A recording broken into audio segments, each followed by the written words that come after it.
ஹாய்ங்க. இன்னைக்கு என்ன நோட்டிஃபிகேஷன் பார்க்க போகிறோம் அப்படின்னா, ரிசர்வ் பேங்க் ஆஃப் இந்தியாவில் ஆர்பிஐ நம்ம எல்லாத்துக்கும் தெரியும்லங்க. ஆர்பிஐயில் வந்து 572 post office attendance post, office assistant கிடையாதுங்க, ஆஃபீஸ் அட்டண்டன்ட். இந்த போஸ்ட்டுக்கான நோட்டிஃபிகேஷன் விட்டுருக்காங்க. இது வந்து டெம்ப்ரரி கிடையாதுங்க, பெர்மனன்ட் ஜாபு, நல்ல ஹை சேலரி உள்ள ஜாபு. ஆஃபீஸ் அட்டண்டன்ட்கே வந்து 47,000 கிட்ட உங்களுக்கு சேலரி கிடைக்குங்க. ஒரு நல்ல ஹை பெய்டு போஸ்ட்டுங்க. இதுக்கு இன்ட்ரெஸ்டட் கேண்டிடேட்ஸ் வந்து அப்ளை பண்ணிக்கோங்க. இதை பற்றின ஃபர்தர் டீட்டெயில்ஸை நம்ம இப்போ பார்க்கலாங்க. எப்படி அப்ளை பண்ணலாம் அப்படிங்கிறத பார்த்தீங்கன்னா, ஆன்லைனில் மட்டும்தான் அப்ளை பண்ண முடியும். அப்ளிகேஷன் ஃபார்ம் வந்து உங்களுக்கு rbi.org.in அஃபீஷியல் ஆர்பிஐ வெப்சைட்டில் வந்து உங்களுக்கு அப்ளிகேஷன் ஃபார்முக்கான லிங்க் கிடைக்கும். ஆன்லைன் அப்ளிகேஷன் நீங்கள் அந்த லிங்க்கை வந்து கிளிக் பண்ணி அப்ளை பண்ணிக்கோங்க. ஆன்லைனில் மட்டும்தான் அப்ளை பண்ண முடியும். டேட் பார்த்தீங்க அப்படின்னா ஜனவரி 15லேருந்து ஓப்பன் ஆயிருச்சுங்க. பிப்ரவரி 4th வரைக்கும் நமக்கு டைம் இருக்குது.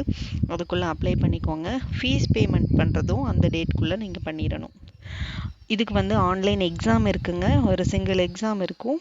அந்த எக்ஸாம் டென்டேட்டிவாக டேட் சொல்லியிருக்காங்க. பட் இது வந்து சேஞ்ச் ஆகலாம், இல்லை இதே டேட்டில் கூட நடக்கலாம்.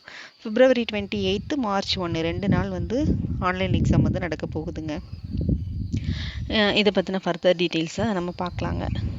நெக்ஸ்ட்டு பார்த்தீங்க அப்படின்னா வேக்கன்சிஸ் பொறுத்த வரைக்கும் நமக்கு தமிழ்நாடு பொறுத்த வரைக்கும் சென்னையில் 9 வேக்கன்சிஸ் கொடுத்துருக்காங்க. பட் ஓவராலாக வந்து இந்தியா ஃபுல்லாகவே வேக்கன்சிஸ் ரிலீஸ் பண்ணியிருக்காங்க.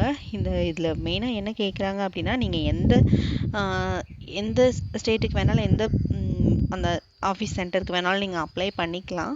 பட் நீங்கள் அப்ளை பண்ணுறதுக்கான அந்த ஆஃபீஸ் எங்கே இருக்குதோ அந்த ஏரியாவில் இருக்கக்கூடிய லோக்கல் லாங்குவேஜ், இப்போ சென்னைனா தமிழ், மற்ற ஸ்டேட்டில் இருக்கக்கூடனா அந்தந்த ஸ்டேட்டுக்கு உண்டான லாங்குவேஜஸ் வந்து உங்களுக்கு தெரிஞ்சிருக்கணும். இப்போ சென்னை பொறுத்த வரைக்கும் தமிழில் எழுத படிக்க தெரிஞ்சிருக்கணும். அது மட்டும்தாங்க அவங்க எலிஜிபிலிட்டியாக கேட்குறாங்க. ப்ளஸ் 10th குவாலிஃபிகேஷன் தான். ஆஃபீஸ் அட்டண்டன்ட்ங்கிறதுனால 10th படிச்சிருந்தா போதும். 10th 12th படிச்சிருக்கவங்க வந்து இதுக்கு வந்து எலிஜிபிளுங்க, பார்த்துக்கோங்க.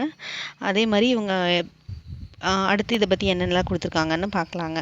அப்ளிகேஷன் பொறுத்த வரைக்கும் பார்த்தீங்க அப்படின்னா, இடபிள்யூஎஸ் கேண்டிடேட்ஸ் இருக்காங்க, இல்லை ஓபிசி கேண்டிடேட்ஸ் இருக்காங்க, இல்லை பர்சன் வித் டிசபிலிட்டிஸ் இருக்காங்க அப்படின்னா எல்லாத்துக்கும் இண்டிவிஜுவலாக ஓபிசி அண்ட் இடபிள்யூஎஸ்க்கு இந்த சர்டிஃபிகேட் வச்சுருக்கோணுங்க.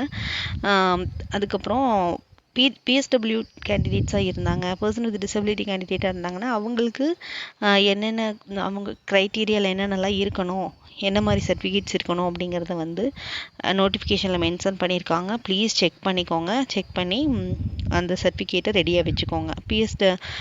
பிடபிள்யூ கேண்டிடேட்ஸ்க்கு வந்து என்னென்னலாம் கொடுத்துருக்காங்கங்கிறத பார்த்துக்கோங்க.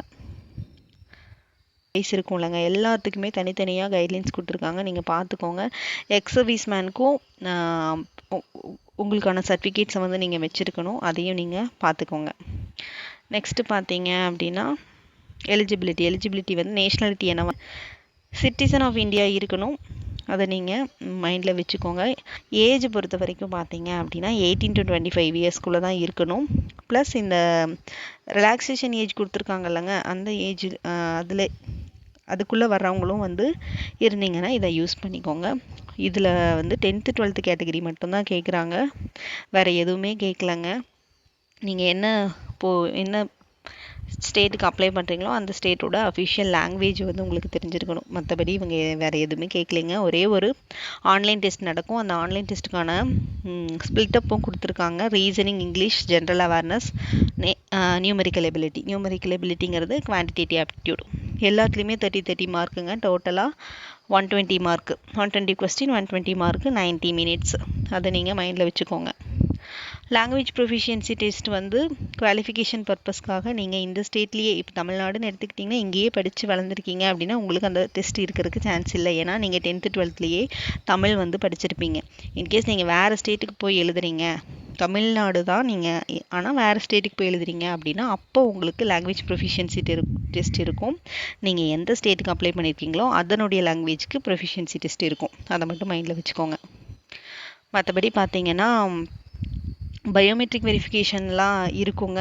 உங்களோட தம்பு, உங்களோட சிக்னேச்சரு, ஃபோட்டோ இதெல்லாம் அப்லோட் பண்ணுற மாதிரி இருக்கும். ஒவ்வொன்றுக்கும் வந்து இண்டிவிஜுவலாக அவங்க வந்து என்னென்ன ஃபைல் சைஸ் இருக்கணும் அப்படிங்கிற முதற்கொண்டு கொடுத்துருக்காங்க. ஒரு டிக்ளரேஷன் ஒன்று நீங்கள் சப்மிட் பண்ணுற மாதிரி இருக்குங்க. அந்த டிக்ளரேஷனுக்கான வேர்டிங்ஸ் முதற்கொண்டு இந்த இதில் இருக்குங்க, நோட்டிஃபிகேஷனில் இருக்குது. ப்ளீஸ் அதை வந்து ரைட் பண்ணி அதையும் ஸ்கேன் பண்ணி வச்சுக்கோங்க. அப்ளை பண்ணும்போது அது உங்களுக்கு தேவைப்படும்.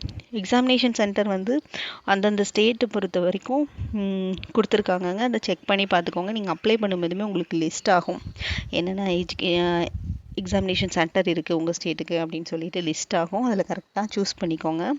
ஒன்ஸ் நீங்கள் சூஸ் பண்ணிட்டீங்கன்னா அதுக்கப்புறம் மாடிஃபை பண்ண முடியாது. அதையும் வந்து நோட்டிஃபிகேஷன்லேயே கொடுத்துருக்காங்க. பே ஸ்கேல் பொறுத்த வரைக்கும் பார்த்தீங்கன்னா நல்ல ஹை சேலரிங்க. இப்போ 46,029 rupees per month கிடைக்கிது. ஆஃபீஸ் அட்டண்டன்ட்க்கு இது ரொம்ப ஹை சேலரிங்க. Life settled job. Please interested and eligible candidates வந்து அப்ளை பண்ணிக்கோங்க. ஃபீஸ் பொறுத்த வரைக்கும் பார்த்தீங்க அப்படின்னா SC ST person with disability எக்ஸர்வீஸ்மேனுக்கு வந்து 50 rupeesங்க.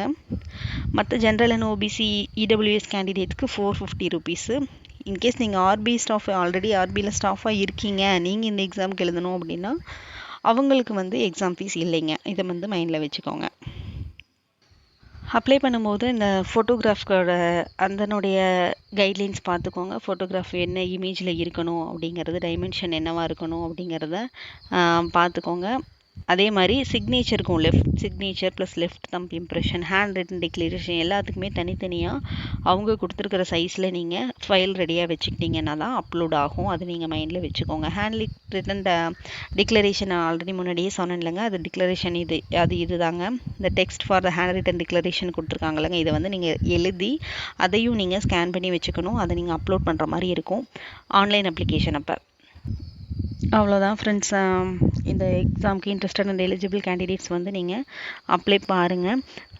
ப்ளீஸ் அப்ளை பண்ணிக்கோங்க. அதுக்கப்புறம் இதுக்கு அந்த ஓபிசி இடபிள்யூஎஸ் அந்த கேண்டிடேட்ஸ்க்கான சர்டிஃபிகேட்ஸ்லாம், அந்த சர்டிஃபிகேட்ஸ்க்கான இதுக்கு ஃபார்மேட் கொடுத்துருக்காங்க. இந்த ஃபார்மேட்டில் உங்களோட சர்டிஃபிகேட் இருக்குதா அப்படிங்கிறத மட்டும் பார்த்துக்கோங்க. இல்லைன்னா அது மாதிரி எடுத்துக்கோங்க. ஏன்னா டாக்குமெண்ட் வெரிஃபிகேஷனில் உங்களுக்கு இந்த மாதிரி இருக்கணும்னு எக்ஸ்பெக்ட் பண்ணுவாங்க. அதனால சொல்கிறேங்க. ஓகேங்களா? தேங்க்யூ ஃபார் வாட்சிங். நிறைய பேர் சப்ஸ்கிரைப் பண்ணாமல் பார்த்துட்ருக்கீங்க. ப்ளீஸ் சப்ஸ்கிரைப் பண்ணிக்கோங்க. அப்போ தான் நான் போட்ட நோட்டிஃபிகேஷன்லாம் உங்களுக்கு அடுத்தடுத்து வருங்க. தேங்க்யூ.